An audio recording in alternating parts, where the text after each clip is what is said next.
Welcome to this episode of Family by Design. I am Liz, and Kent and I are going to dive into the last episode of the series. It's going to be great. You're going to want to tune in. We're going to talk about the foundation of a successful marriage. Listen in and be blessed.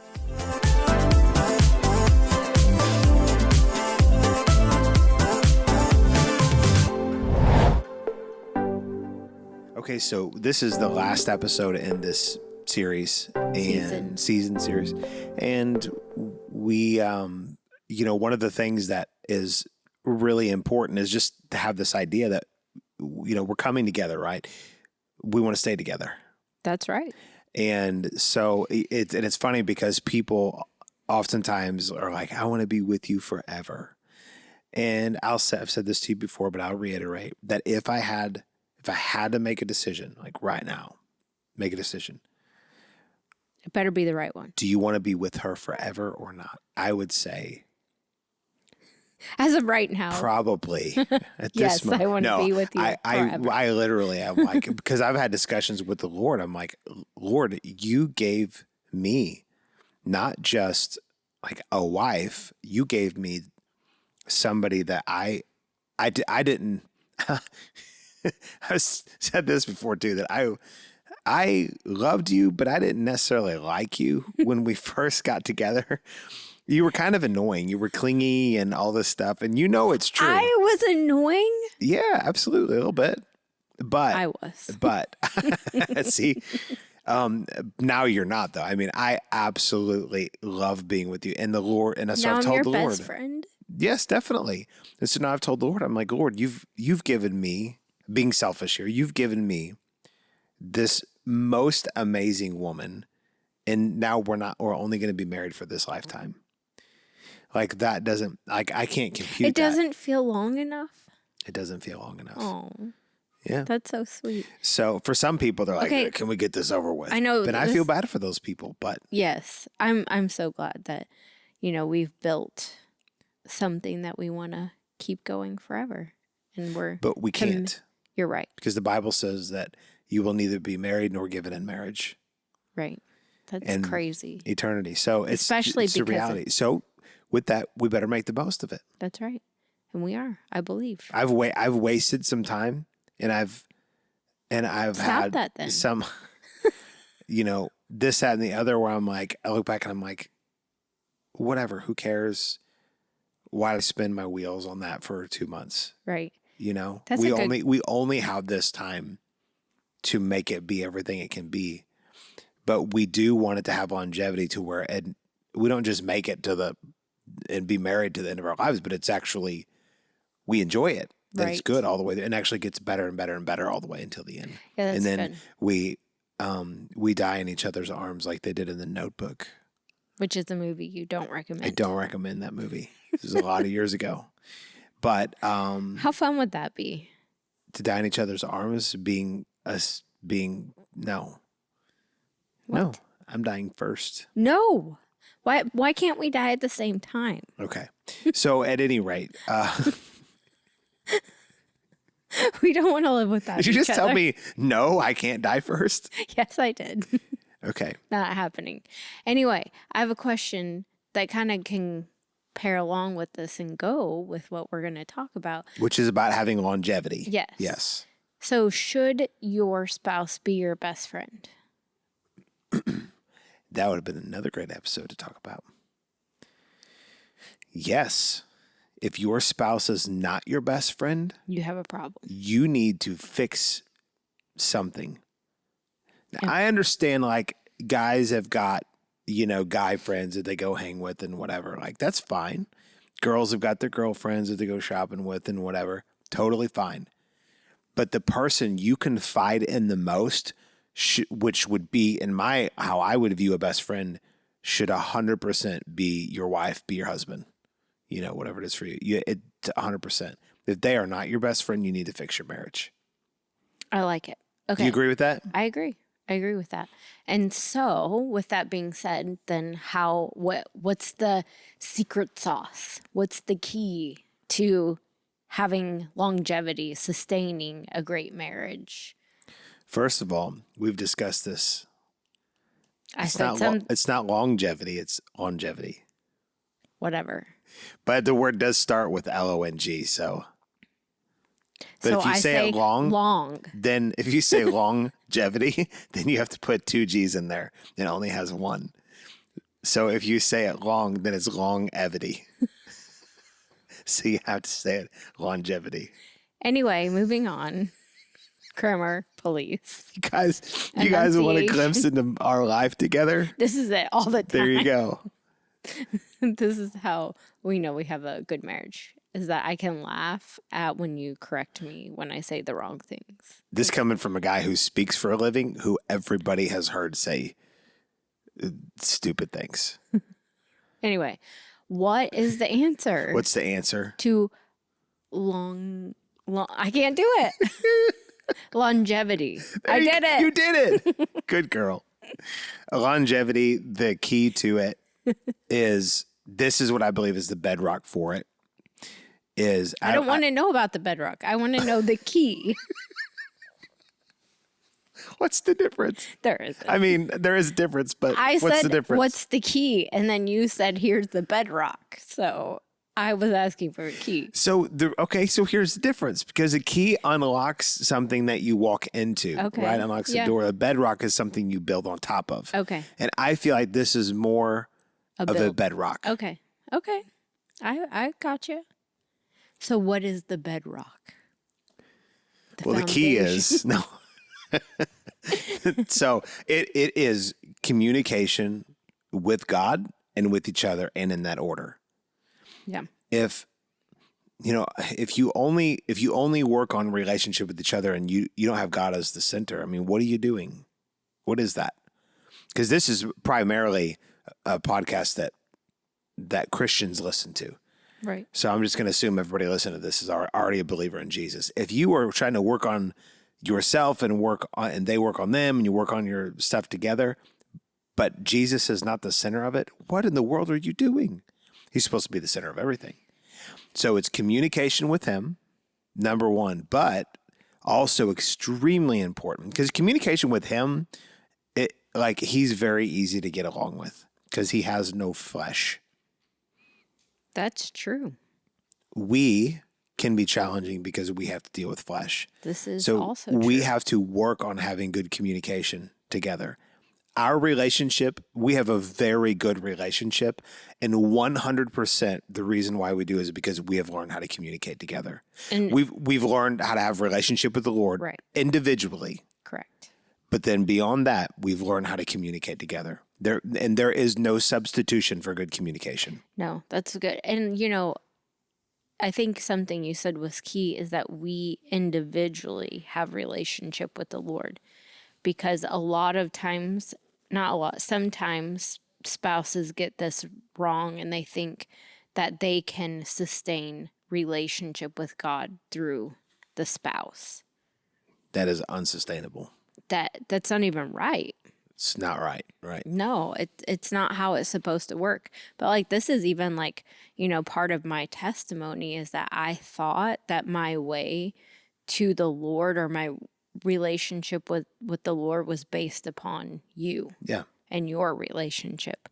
Or maybe that I didn't necessarily need a vibrant relationship because I wasn't the one, that was called, so to speak. And, that turned out to be not good for our marriage. Right. Not good for me. And once I developed my own vibrant relationship with the Lord, it changed for the better our relationship. So that's very vital. You need your own personal relationship with the Lord, period. And then you should be able to communicate about your relationship with the Lord to your spouse, with your spouse. And I think that is also very key, is that you communicate it with them, not shove it down their throat. That's right. Because contention and bad things can arise when you can even manipulate your spouse if you're not careful with your relationship with the Lord, because you want them to do something that you think that they should do. Maybe they should even do based upon your anyway. So just be careful with that.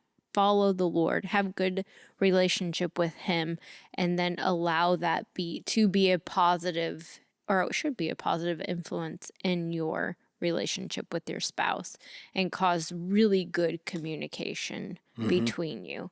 And communicating it's so important, because if you don't say it, then people don't know. So let me ask you this question, because I feel like you could say a lot of great things right here. If a couple's struggling to have good communication, and there could be a lot go into that, but just on maybe a surface level, just some things, what would you say to begin to do to start to help that and to foster an environment for them to have good communication? What are some things they could do?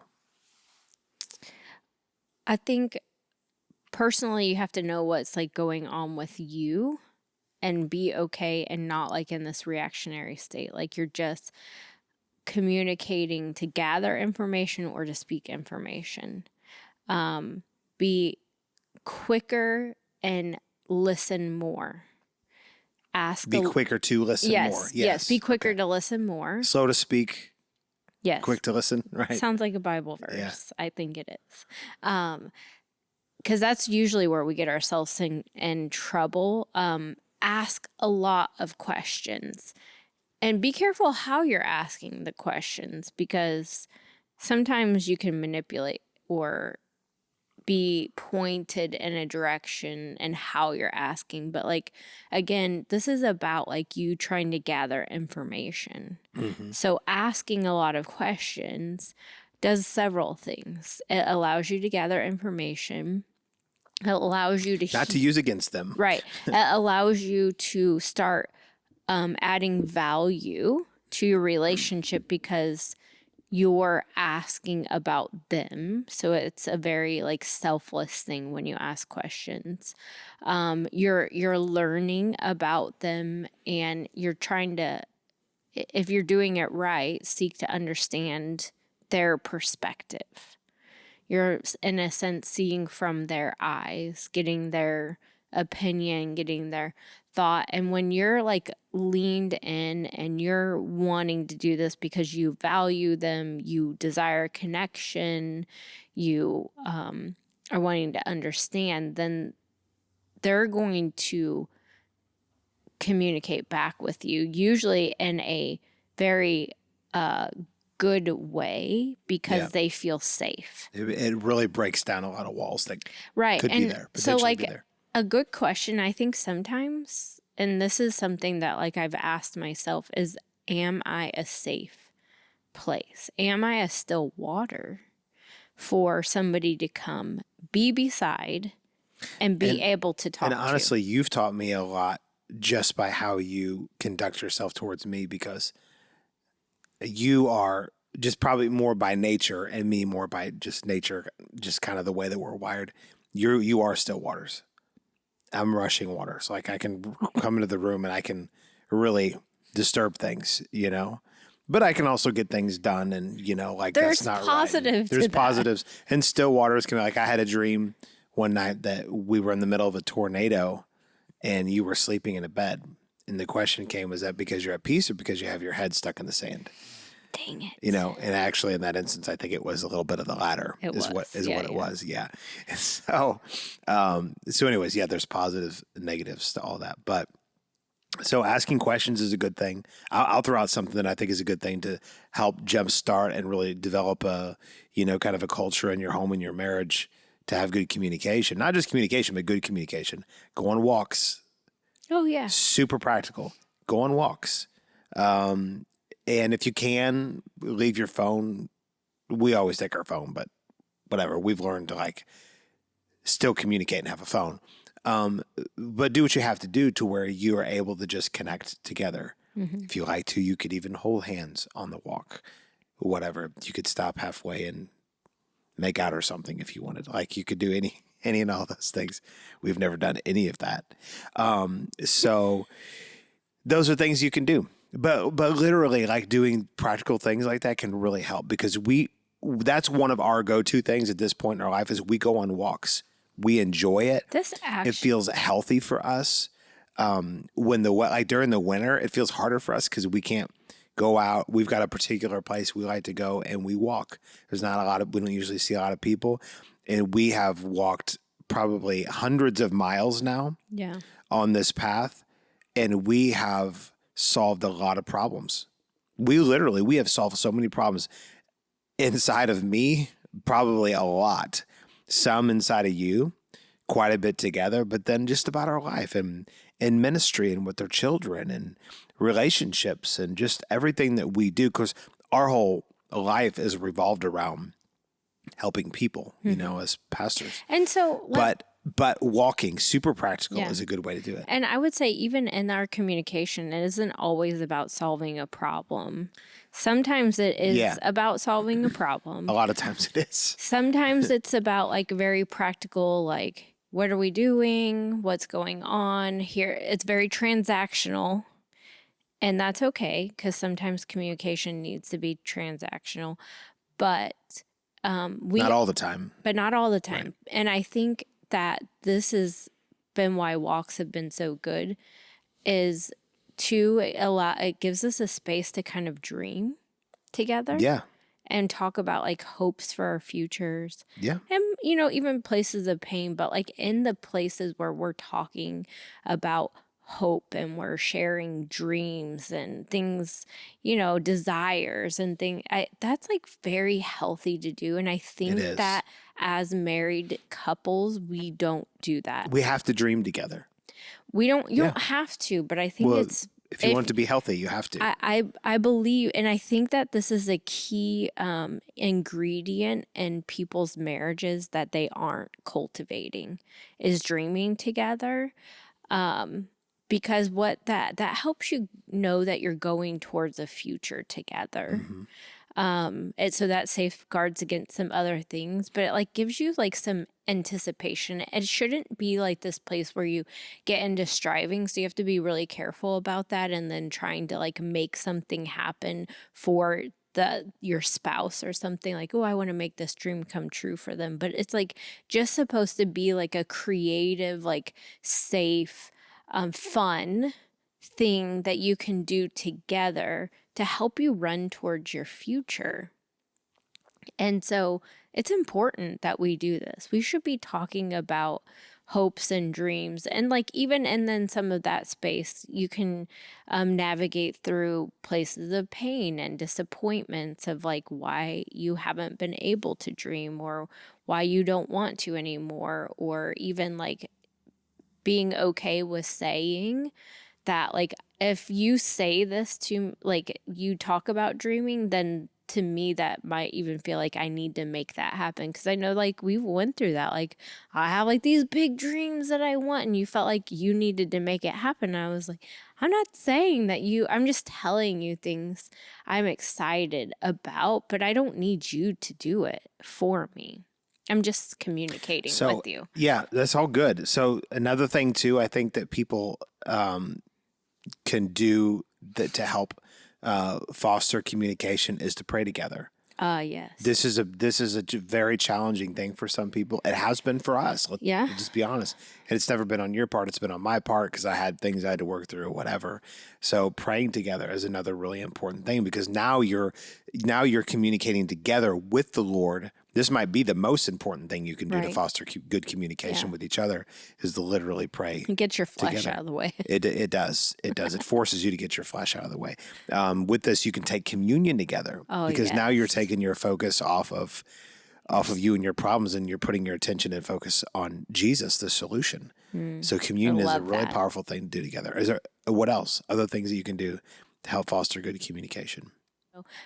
Taking time, like prioritizing communication, I think is important too. Well, that's what I was going to say next. I was giving you opportunity to give answers, but I was going to say date nights. Date nights. So your date could look like, hey, we're going to go drive to another town and go on a walk. Like that could be a date. to me, you have to have regular time together throughout the week, but then you have to have time, which honestly, we need to work on. We need to step that up. Yeah, we've bit. we've preached this to other people, but we've fallen off the wagon a little bit here.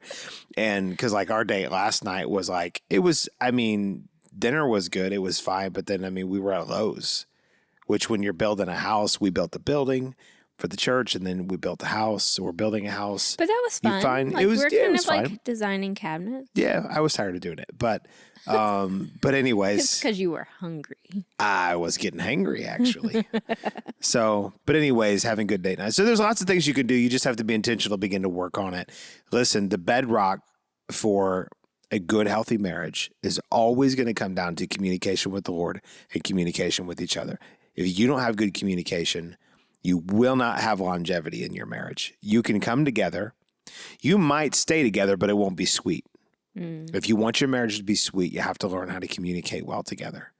And you can get to the end loving each other more than when you first started. When we first got married, I was so fleshy that I didn't know how I would love you as much when you got old and wrinkly, not considering the fact that I'm going to get old and wrinkly as well. Excuse me? But how can I love you I'm not as, getting as wrinkled. much then? Yeah, you're right. You won't.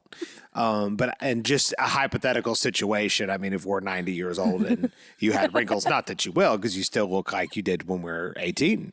So, and you will when we're 90, right? Right. So people will be so confused, like, oh my gosh, why is this old man married to this young woman? This is really creepy, right? It's Anyway. going to be that. Anyway, so, but in my fleshy thinking, you know, like I thought, I mean, because when you're young and married, you like can be really confused about what love is and what lust is, you know. And I was, True.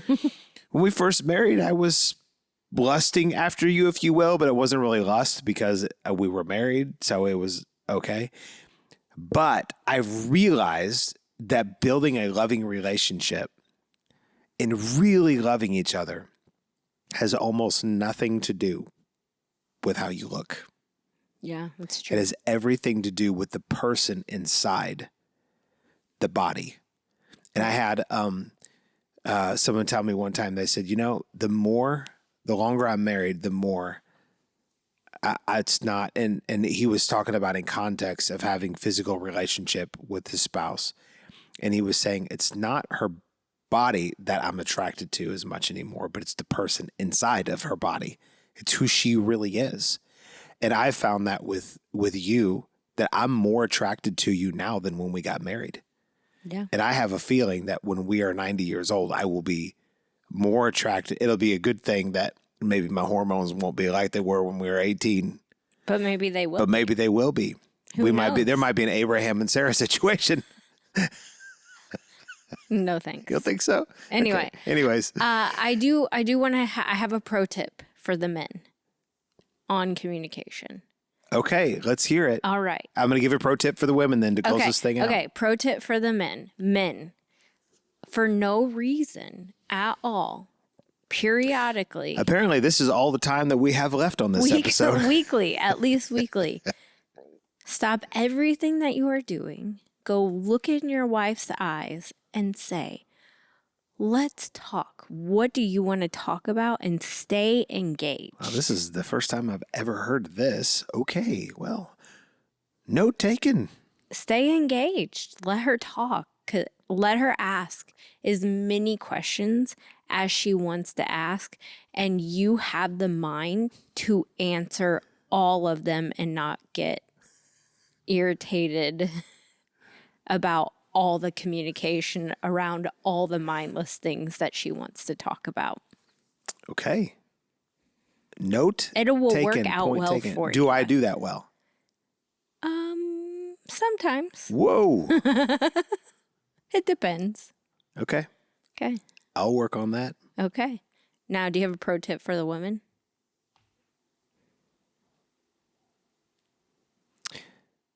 Don't expect your man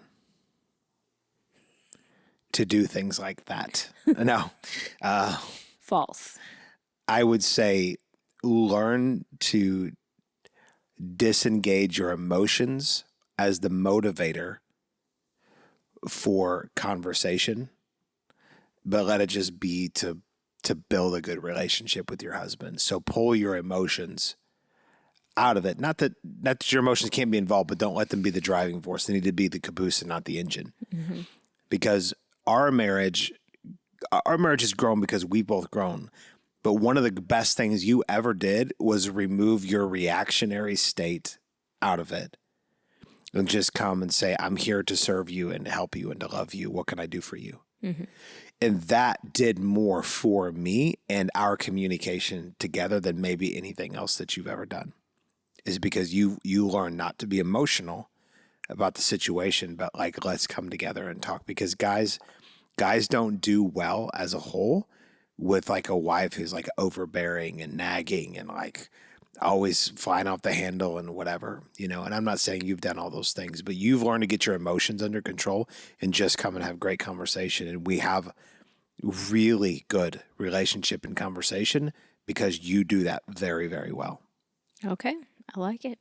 So keep it up, and then I'll grow in coming and saying, what do you want to talk about?